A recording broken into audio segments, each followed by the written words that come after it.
Hello everyone. Today we will see the dissection of suboccipital triangle. First, we have identified the bony prominence, external occipital protuberance here. Then we extend the incision vertically downward up to the C7 spine, that is vertebral prominence. Then second incision extend from the vertebral prominence to the acromion process of scapula, but here we have already dissected the upper limb region, so we do not have scapula here. And for our convenience, we have extended the incision upward up to vertex from the external occipital protuberance, and then we goes laterally. We have made the skin flap. Now we have removed the skin and superficial fascia by making this flap. We can see on this right side first layer muscle, that is trapezius. We can see here the first muscle, this is the trapezius. Trapezius takes origin in its upper part from the medial part of the superior knuckle line and external occipital protuberance and from the ligamentum nuchae. We have cut it from its origin and reflected it downward. On the lateral side of the superior knuckle line, this muscle is inserted. This muscle is sternocleidomastoid.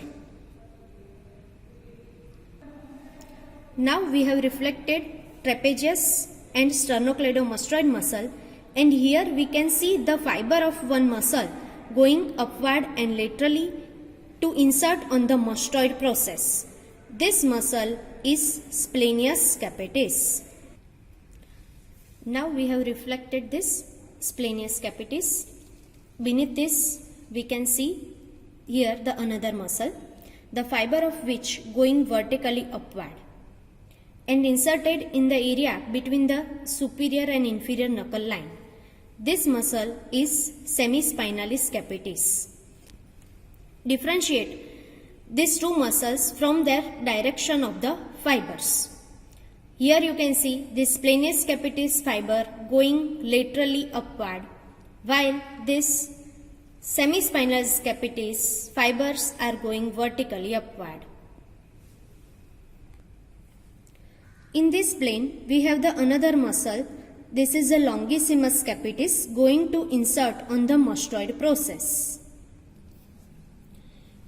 Here we will learn about the boundary of suboccipital triangle. In this book picture, superomedially it is formed by this rectus capitis posterior major muscle supplemented by rectus capitis posterior minor muscle. Superolaterally, it is formed by obliquus capitis superior muscle, and inferiorly, it is formed by obliquus capitis inferior muscle. Here you can see this is the greater occipital now. It comes out after winding around the inferior border of the obliquus capitis inferior muscle and then goes upward and medially and supplies the skin of the back of the scalp up to the vertex. After reflecting semispinalis capitis, we can see the suboccipital triangle. First of all, we can see here, this is the greater occipital now. It comes out after winding around this muscle. You can see the direction of this muscle fiber. These are the muscle fiber of obliquus capitis inferior muscle. This greater occipital now come out after winding around its lower border. This greater occipital now is formed by the dorsal ramus of the C2 now. This is another nerve. This is a third occipital nerve. It is formed by dorsal ramus of C3. It pierces this semispinalis capitis muscle and become cutaneous and supplies the skin of the scalp up to the external occipital protuberance. Now we will see the boundary of suboccipital triangle. Superomedially, you can see this muscle. This is the rectus capitis posterior major muscle. Superolaterally, this another muscle. It is the obliquus capitis superior muscle. Inferior boundary is formed by obliquus capitis inferior muscle.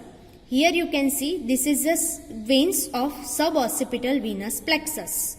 So again boundary superomedially by rectus capitis posterior major muscle. Superolaterally by obliquus capitis superior and inferiorly by obliquus capitis inferior.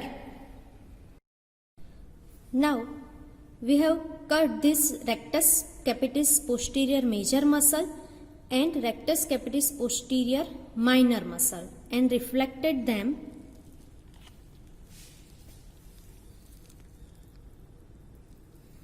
So here in the triangle we have dissected this dorsal ramus of C1